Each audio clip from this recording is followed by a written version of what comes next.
Halo Bu. Apa kabar?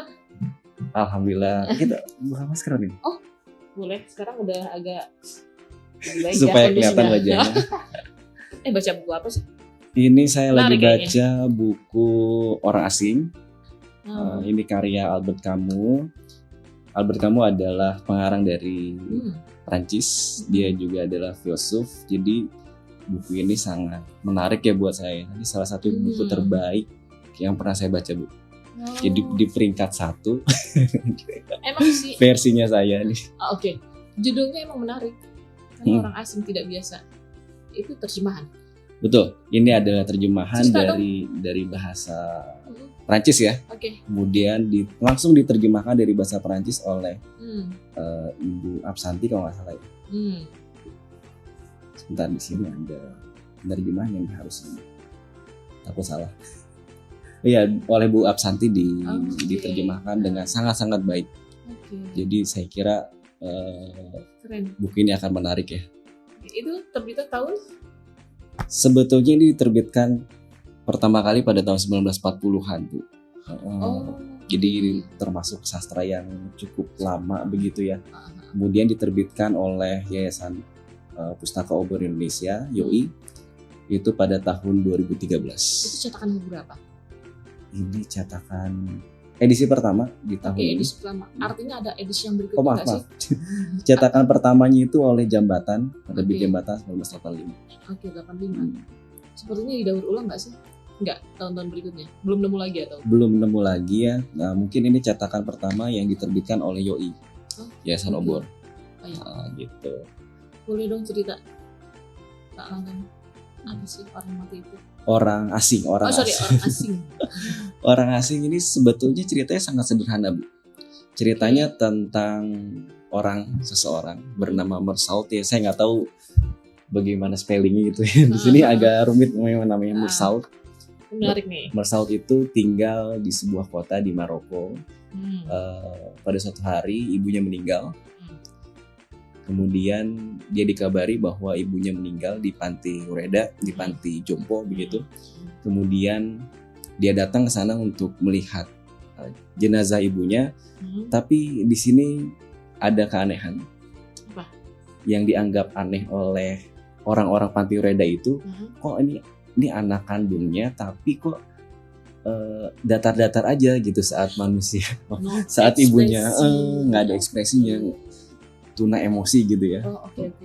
Biasa-biasa aja, padahal ibunya kan kalau kita anggota keluarga kita meninggal kan tentu saja kita akan bersedih dan mungkin nangis-nangis gitu ya, histeris dan lain sebagainya. Tapi Meursault tuh enggak, malah merokok biasa.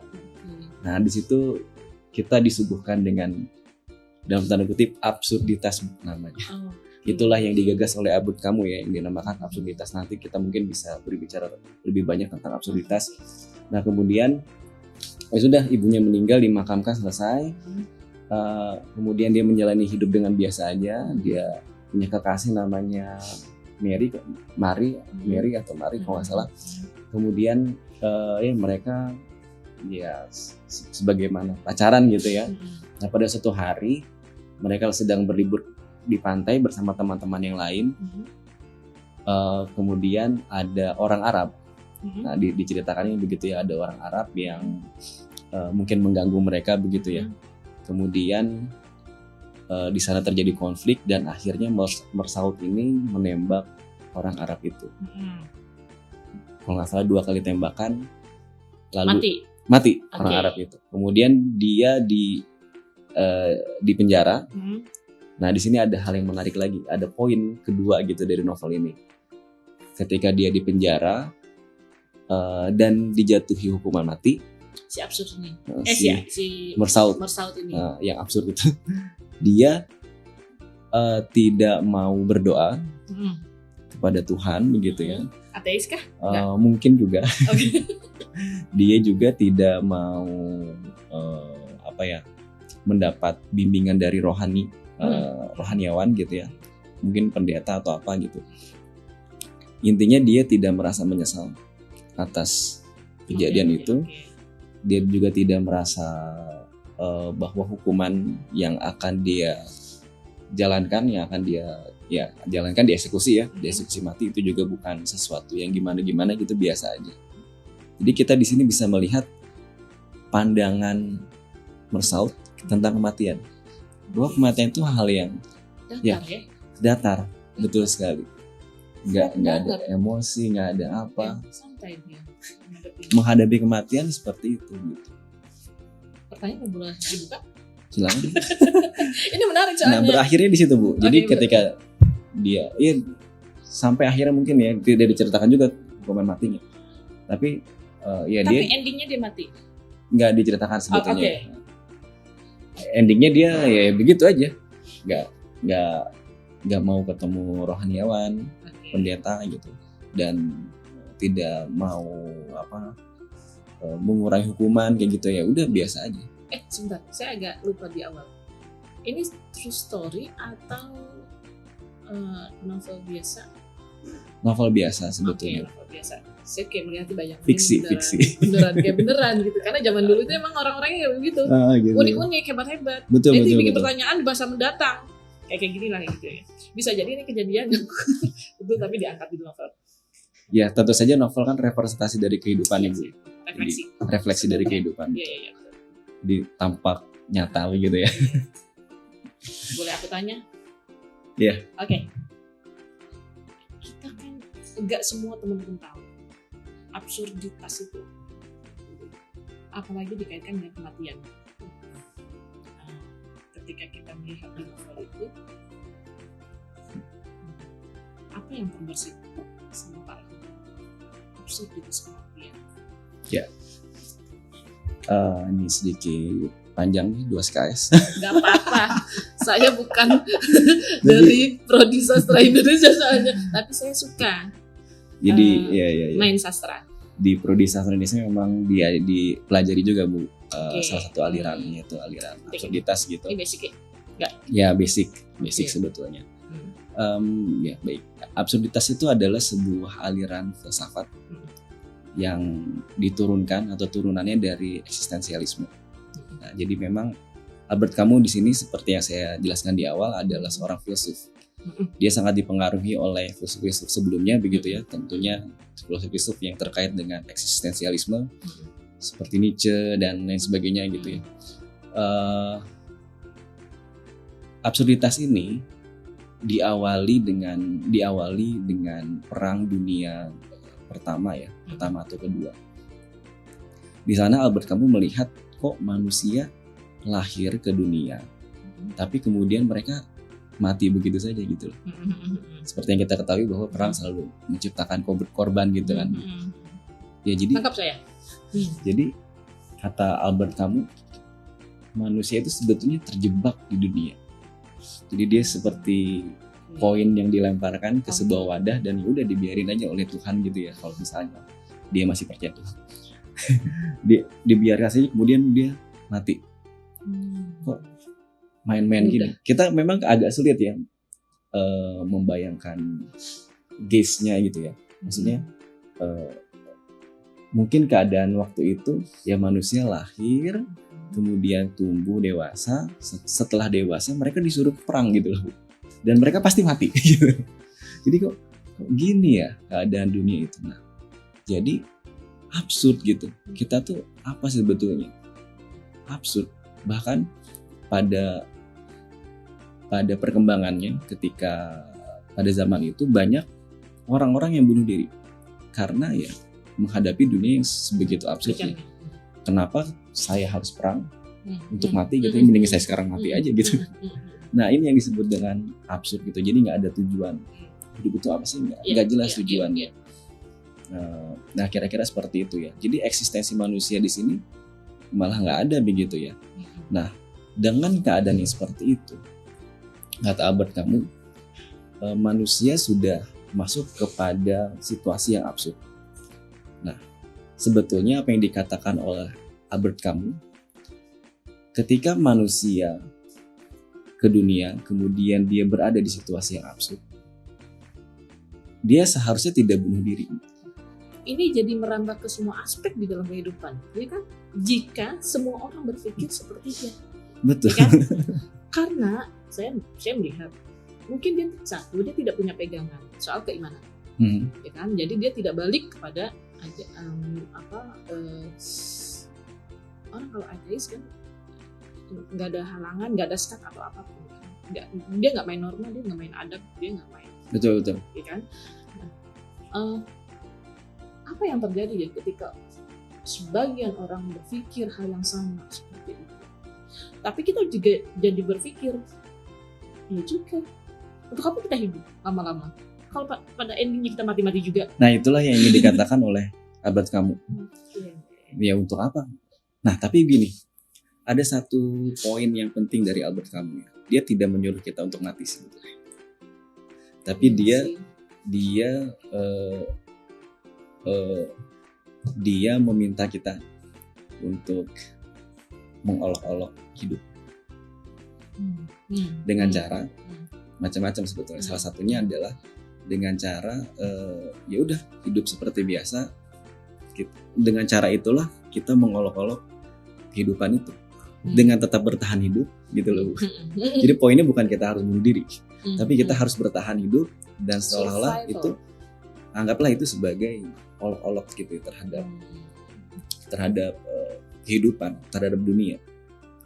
Jadi dia tidak menyuruh kita mati gitu ya. Memang ada kesadaran itu bahwa manusia pada akhirnya mati, tapi kita tidak perlu bunuh diri begitu meskipun kita pada akhirnya mati. Tapi yang kita butuhkan adalah melawannya dengan cara tetap hidup. Ya. Pemikirannya tipis tapi dalam. Betul, mudah dipahami gitu ya. Mudah dipahami, tapi sederhana. dalam. Betul. Tapi itu aspeknya sangat bisa merubah orang berpikir drastis tiba-tiba. Saya juga kayak semacam dia menyadarkan orang-orang yang selama ini tertidur gitu. Ya kan, selama ini kita hidup rutinitas. Tidur, betul sekali. Kita berdoa, makan, minum segala macam, ada tujuan yang harus kita lakukan. Betul sekali. Terus kita juga berpegangan pada pedoman-pedoman hidup. Ya, betul. Setiap orang berbeda-beda. Nah, itu mungkin karena kita tahu nih tujuan akhir kita ke sana. Karena kita tahu ada tempat yang kita tuju. Kalau dia, apakah tidak ada tempat untuk dituju? Iya kan? Artinya dia seperti tidak punya tujuan. Iya, memang hidup. Kata lain dari absurd itu kan nggak ada tujuan ini. Memang nggak ada tujuan. Ini menarik dari pernyataan Abu Tari tadi bahwa tidak ada tujuan. Saya jadi teringat Sisyphus ya. Sisyphus adalah satu mitologi dari Yunani yang juga menjadi dasar pemikiran dari Albert Camus. Jadi singkat cerita Sisyphus itu adalah dewa. Kemudian dia mendapat dihukum oleh dewa yang paling tinggi, Zeus kalau nggak salah ya. Zeus, ya. Dihukum untuk, ini singkat ceritanya aja ya Bu ya, saya lupa lagi soalnya. Jadi dia dihukum mendorong batu ke atas bukit, kemudian ketika dia sudah sampai puncak bukit itu, batu itu kembali menggelinding ke bawah. Kemudian dia memungutnya lagi, mengambilnya lagi, mendorong lagi ke atas, kemudian dia memungut batu itu menggelinding lagi ke bawah. Dia naikin lagi ke atas, menggelinding lagi ke bawah, terus demikian. Tadi yang Ibu katakan bahwa rutinitas ya. Kita bangun tidur, kemudian menjalani, mungkin ada pekerjaan, mungkin ada sekolah gitu kan, kuliah, kemudian kita pulang, tidur. Ada tujuan, ada target.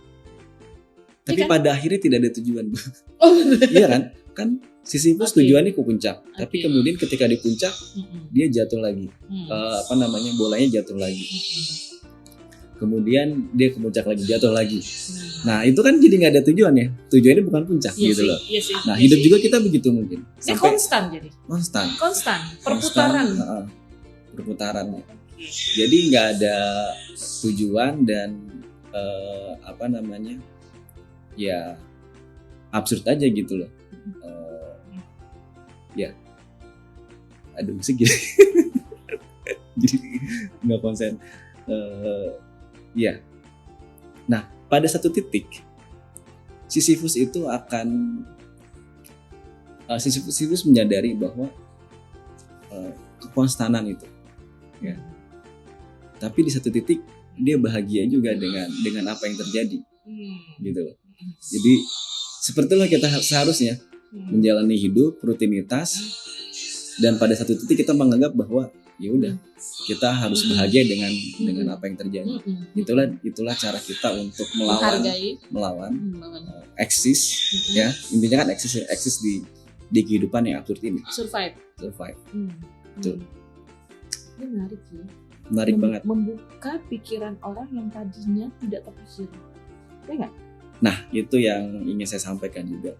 Jadi kenapa buku ini menjadi buku terbaik ya? Versi saya. Iya, betul sih.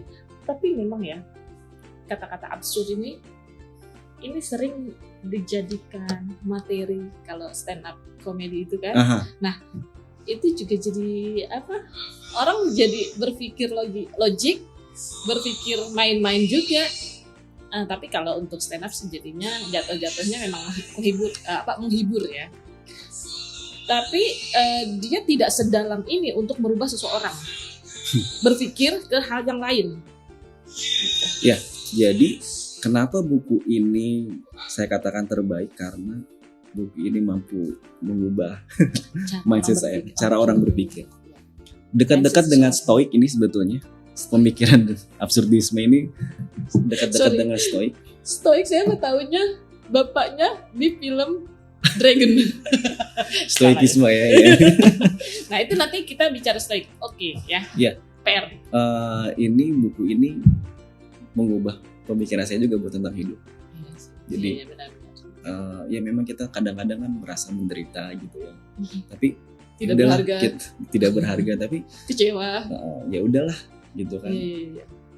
Kita olok-olok saja dengan cara kita terus menjalani hidup. Orang pernah jatuh dan mengalami hal fase itu. Iya betul. Nah tadi menarik tuh yang Bu Tari katakan bahwa absurd ini kan dekat-dekat dengan stand up comedy ya. Salah satu tindakan untuk mengolok-olok hidup adalah dengan cara komedi, Bu. Iya betul. Jadi versi absurdnya Indonesia atau absurdnya Indonesia salah satunya adalah dengan komedi, bentuk karya absurd Indonesia itu dengan komedi. Mengetahukan manusia, kemalangan manusia gitu, kehidupan. Itu jelas-jelas malang. Tapi itu jadi bahan guyonan. Jadi itu jadi objek penderita. Betul sekali. Tapi itu menjual. Karena dia komersil ya. Bisa diangkat. Nah, buku ini yang tersedia di perpus FISIP orang-orang Bloomington. Oke. Punya spirit yang sama dengan orang asing. Tapi berbeda ini ya. Berbeda, bertolak belakang, atau dia punya pemikiran yang sama? Pemikiran yang sama. Di buku ini. Tapi ceritanya beda, bentuknya beda. Oh, oke. Ini buku ini memperlihatkan sisi-sisi manusia yang absurd gitu. Manusia yang aneh, yang memandang hidup itu dengan perspektif yang berbeda. Buku ini juga saya kira coba untuk mengolok-olok manusia, mengolok-olok. Ini lebih jauh dan lebih banyak contohnya. Iya. Buku yang ini. Ini adalah kumpulan cerpen, judulnya Orang-orang Bloomington. Bukunya ditulis oleh Budi Dharma saat dia di Bloomington ya, karena Budi Dharma pernah kuliah di sana begitu. Nah, ada beberapa cerpen di sini. Nanti kita akan bahas buku ini pada episode berikutnya. Boleh, menarik. Kita lanjut ya. Iya. Tentang saya senang banget. Iya, sebenarnya ide ini muncul 3 bulan yang lalu. Saya udah obrolin waktu itu, sempat saya obrolin sama teman di sini, gimana ya kalau misalnya kita punya pojok kopi tapi diskusinya ada subjek yang kita bahas, misalnya buku-buku baru gitu. Terus saya sampaikan ke Pak Yoga. Ya karena ada beberapa hal, jadi itu belum terlaksana. Ketemulah dengan Pak Langgeng. Kita ngobrol sebentar, akhirnya jadi. Ya, terima kasih ya Pak Langgeng. Ya, jadi pada episode berikutnya kita akan ngomongin ini, teman-teman. Ditunggu ya teman-teman. Kita belajar bersama. Saya juga mau tahu. Ini serius dan menyenangkan. Ini obrolan ringan tapi dalam. Pagi-pagi masih sehat dan itu membuat inspirasi baru buat saya terutama, tapi nggak tahu buat teman-teman. Semoga itu bermanfaat. Thank you Pak Langgeng. Kalau mau pinjam buku ini silakan berkunjung ke perpus FISIP. Ada buku di Rak Sastra ya Bu ya. Yes. Di Rak Sastra, baca-baca dulu beberapa hari gitu. Kemudian kita diskusi tentang buku ini di kolom komentar, atau buku ini juga bisa kita diskusi di kolom komentar. Mungkin ada yang salah dari kami atau Anda teman-teman punya Ada komentar pertanyaan. gitu, ada Iya kan? pertanyaan. Ada pertanyaan yang lebih mendalam, tembak saja Pak Lambu. Siap. Kita ketemu lagi episode selanjutnya Bu ya. Oke, terima kasih Pak Ya. Lambu. Aduh, Udah. bye.